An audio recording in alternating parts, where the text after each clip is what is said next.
If we could just go back to the joint office briefly, and I think one thing that we hear a lot in this room is, well, we need better collaboration. We're finally on the same page as far as goals. The city and county are working together better than ever. I mean, we've just heard the same kind of shtick for 3-4 years, at least as long as I've been here.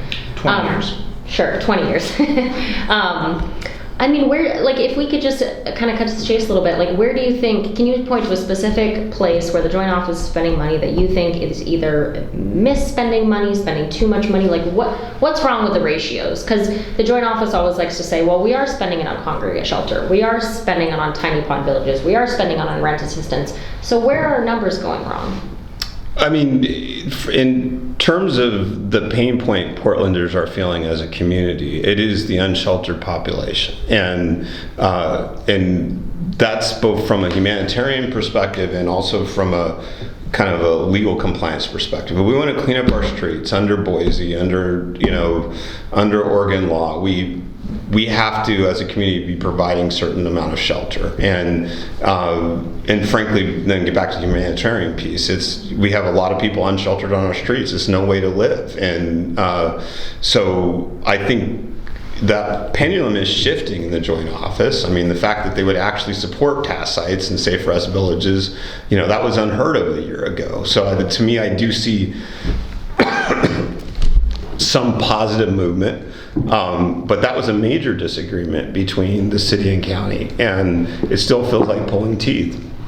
I think they should be funding Portland Street Response, just flat out. That's behavioral. The joint office? Yeah, and it's behavioral health. It's a mobile response. And where do you think that, let's say they did agree to fund Portland Street Response, where, a finite amount of dollars, obviously, where do you think that money should come from? Joint office. Within the joint office budget? I think so. I think there's also an argument that it could come out of the general behavioral health.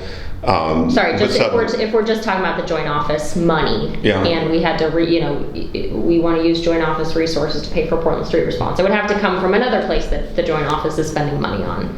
Where would it come from?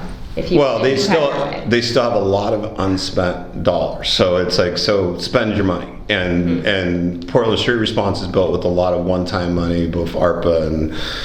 I always get it mixed up as the opiate or the cannabis dollars, but I think it's opiate in that case. So it's a lot of dollars that burns off next year.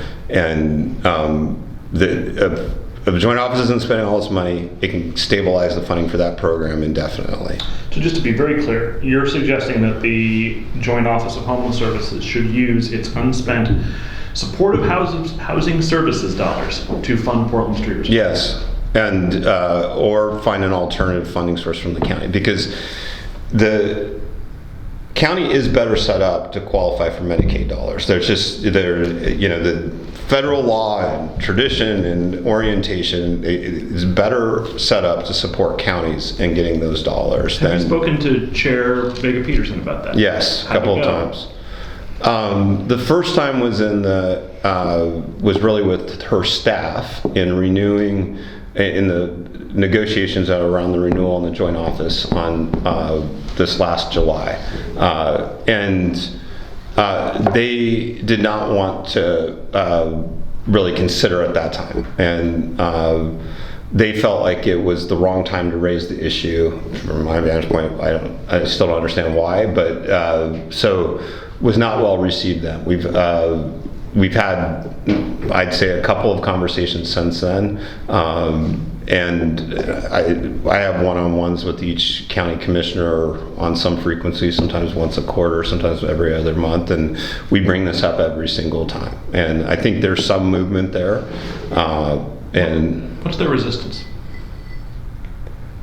Not very well articulated resistance. In fact, I don't know that I've heard really a coherent argument against it. There is some turf between PSR and Project Respond that goes back to the hatching of PSR. I think there's people in the county bureaucracy that never really thought PSR should have been created by the city. I don't really have a strong opinion one way or another, but I've never really heard that articulated by county commissioners, but it's certainly sensed that from folks inside the county. Well, the county, and Lucas, you're going to have to correct me on this if I'm wrong, but the county in some cases I think has refused to work with PSR in certain cases, right? That was me. That was you. Sorry, excuse me. That's I okay. apologize.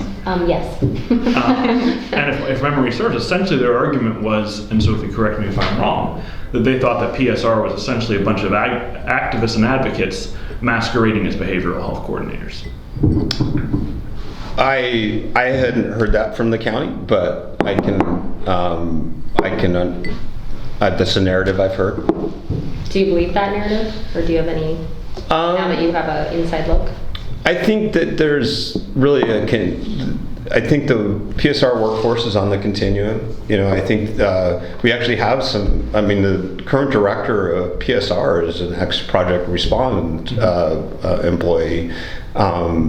And on one end, I think there's a group that takes very seriously the concept we are there to de-escalate, or mobile response.